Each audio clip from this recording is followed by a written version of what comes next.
Welcome to the Old Time Radio Superman Show. From Boise, Idaho, this is your host, Adam Graham. Got a comment? Email it to me, adam@adamsweb.us. Be sure to check out Tales of the Dim Night, dimnight.com. It's the website of the new superhero parody I've co-authored with my wife, Andrea, and it's set for release November 22nd. We actually worked in a few references to the Superman radio show, so I think folks will enjoy it. Well, we're going to get into today's episode. If you remember from the previous serial, Jimmy was poisoned. Well, Mr. White sent Jimmy out to a dude ranch to recover, but there's some mysterious goings on, and we're going to find out about it in this serial, The Ghost Car. So let's go ahead and we will take a listen. Presenting the transcription feature, Superman. Look, up in the sky. It's a bird. It's a plane. It's Superman. Yes, it's Superman, strange visitor from the planet Krypton, who came to Earth with powers and abilities far beyond those of mortal men. Superman, who can leap tall buildings at a single bound, race a speeding bullet to its target, bend steel in his bare hands, and who, disguised as Clark Kent, mild-mannered reporter for a great metropolitan newspaper, fights a never-ending battle for truth and justice. But before we join Superman, listen. And now to our story. As you remember, young Jimmy Olsen, copy boy on the Daily Planet, was sent to the Bar-O Dude Ranch to regain his health.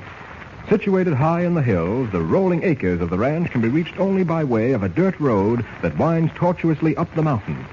It is on this road that three strange, mysterious accidents have taken place. Accidents that defy explanation. One after the other, on 3 successive nights, cars have rounded the horseshoe curve leading to a tunnel carved through the solid rock. And on 3 successive nights, blinding headlights have knifed out of the mouth of the tunnel, and an onrushing automobile forced each of the cars off the road to crash into bordering trees. But each time, when the driver of the wrecked car stumbled to the road, the automobile was gone, vanished as if into thin air.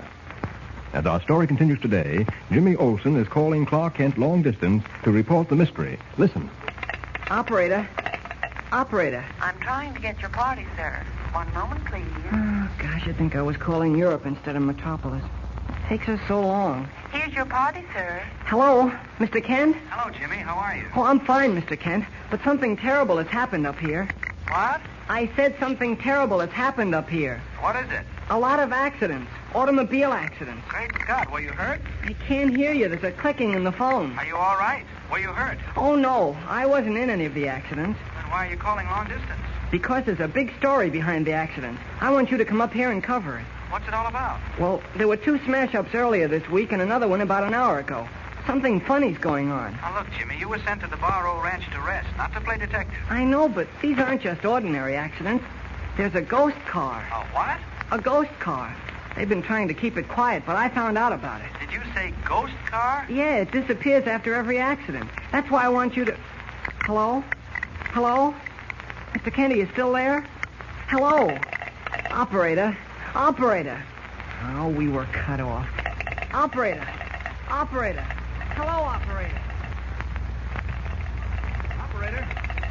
Hello, operator. Number, please. Operator, I was talking to the Bar-O Ranch at Rocky Point. We were cut off. I will try to connect you. One moment, please. Okay. And hurry it up, will you, please? What's all the excitement, Clark? Oh, hello. You were certainly giving that telephone hook a terrific beating. Jimmy called me from the Dude Ranch. We were cut off. Oh, he's all right, isn't he? Well, from what I could gather, he was excited about some strange accidents that have been happening up there. But I couldn't quite understand what he was talking about. Hello? Oh, yes, operator. On your call to Rocky Point, sir, Yes. That line is out of order. But I was speaking with the party just a moment ago. I'm sorry, sir. That line is out of order. All right, thank you. Craziest thing. What's the matter? Says the line's out of order. I don't understand it. What did Jimmy call for? Why, to tell me about a series of automobile accidents. He wanted me to come up and cover the story. What story? Search me. Oh, yes, he mentioned a ghost car. At least that's what it sounded like. Oh, I'm worried about him. Something may have happened. I think I'll take a run up there. Oh, I see. Anything to get away for a few days. Now, look, Lois, you know I don't need excuses to get away. Oh, Jimmy's a pretty level-headed kid. He wouldn't have called me for nothing. If something's happened to him, I want to be there. You don't have to make apologies, Mr. Kent. A couple of days at the Barrow Ranch might be very pleasant. But... Matter of fact, I think I'll go with you. Well, no, it doesn't really need both of us, Lois. Actually, maybe nothing at all. Then why waste time? Well, it's just that Jimmy sounded strange over the phone. I don't understand what he meant by a ghost car. And I don't like the way that phone went out of order so suddenly. I'll check the trains. I can be ready in an hour. I'll be sensible, Lois. Mr. White wouldn't want both of us away from the office at the same time. Fortunately, Mr. White's in Washington. Yes, but you can't talk me out of it. But I can get there faster alone. How? By sprouting wings? Oh, no, my friend. If Jimmy's uncovered a story up there, I'm going to be in on it. I'll be ready in an hour. You better wire ahead for reservations.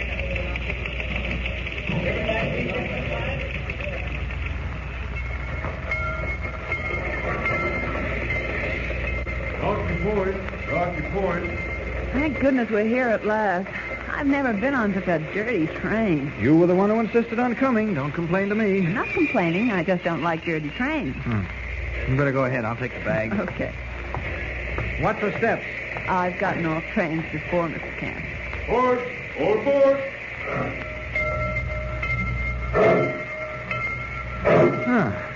So this is Rocky Point, huh? Not much of a town, is it? I can't hear a word you're saying. Now, what did you say?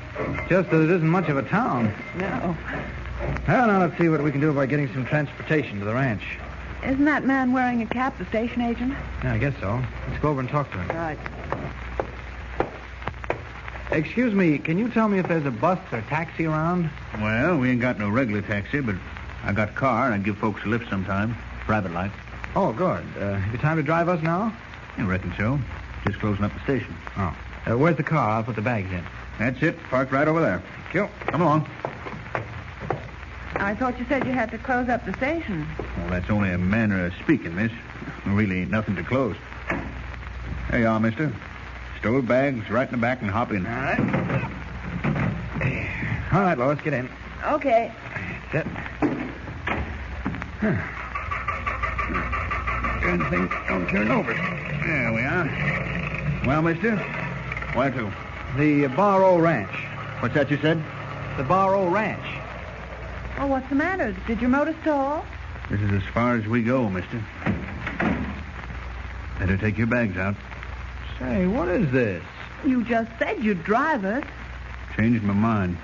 Well, why? I don't know as I got to explain, mister. I ain't a-driving the Barrow. That's all there is to it. Look, we're in a hurry. We've got to get there tonight. I'm sorry, lady. Come on, Lois. Let's not argue with him. We'll get someone else to take us there. Won't do no good. Ain't no one in this town will drive you there tonight. Clark, what are we going to do? Stop in town overnight. I'll run you up first thing in the morning. Well, what's the difference, morning or night? Don't your headlights work? Sure. They work fine. Maybe he's afraid of ghosts. What's that about ghosts? Nothing. I was only joking. Oh. I thought maybe you heard. Just a second. I heard a story about a ghost car causing accidents. Is that why you won't drive us to the Barrow at night? Oh, Clark, don't be ridiculous. Oh. A grown man isn't afraid of a ghost car. Lady, that's what I thought until I saw Luke Ormsby's car piled up against a tree. Luke ain't nobody's fool. Maybe the other two were seeing things, but not Luke. Them headlights come right at him, forced him off the road and into a tree. And there weren't a single tire track where he saw the automobile. That was enough for me. Hey, maybe he's right, Clark. Let's wait until morning. Don't be silly. You can wait if you like, Lois. Matter of fact, that's not a bad idea. You spend the night in town, and I'll go ahead. You can join me in the morning. Oh, no, you don't. You're not going to leave me behind. And besides, how would you get up there? Well, I'll walk if necessary. You're being ridiculous. If you can walk, so can I. Now you're being ridiculous. I told you not to come. But I'm here, and I'm going to stay. No use arguing with a woman, mister. Oh. Say, look. How about renting me your car? I'll drive it myself. No, sirree. I don't want it smashed up. All right, then how about this? How much is your car worth? Let's see. I reckon about $150. Maybe old, but it's in mighty fine shape. All right, here. I'll give you $150 as a deposit. I'll drive the car myself. If it's smashed up, you keep the money. If it isn't, I'll bring the car back and you return my money. How's that? It sounds fair enough. But it'll cost you $5 a day rental. And you pay for gas and oil. Fine. And it's a deal? I reckon so. Good. Yeah, here. Here's your money. Now, come on, Lois. Get in front with me. Right. Now, how do we get to the Bar O? You just follow this road straight till you come to a fork. Uh-huh. And then you take the dirt road to the left. Straight ahead, then a left turn at the fork. That's easy. Just a minute, mister. Yes? I warned you against driving up there at night. If you ain't listening to me, that's your business. But there's something I got to tell you. What's that? About half a mile from the ranch, there's a bad turn in the road. Just before you get to a tunnel. Watch that. That's the dangerous part. Thanks, I will. Goodbye. Remember the tunnel.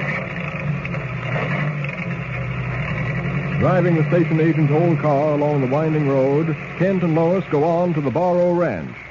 With less than a mile to go, the stillness of the night is broken only by the steady chugging of the ancient motor as it struggles laboriously but steadily up the mountain.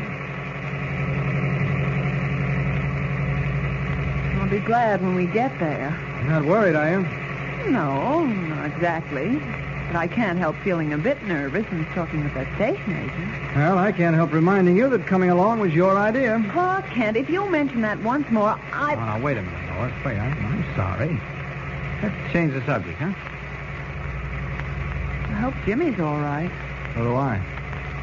Well, we'll know soon. Look, Clark, there's a sharp turn in up ahead. Oh, yeah. The tunnel must be just around the bend. Be careful, please. Don't worry. I'll blow the horn to warn our ghost friend. See, there is a tunnel. Please, look out, Clark! Look out! It's a car coming right at us. I've got to turn off the road. Hang on, Lois. We're going to crash. Swerving sharply to avoid a head-on collision with the onrushing car, Kent and Lois crash into the mountainside. 2 more victims of the mysterious ghost car. Was Kent able to save Lois from serious injury? Will he be able to solve the mystery? And meanwhile, what has happened to Jimmy Olsen while Kent and Lois were on their way? Be sure to listen to the next exciting episode of this strange adventure with the Superman.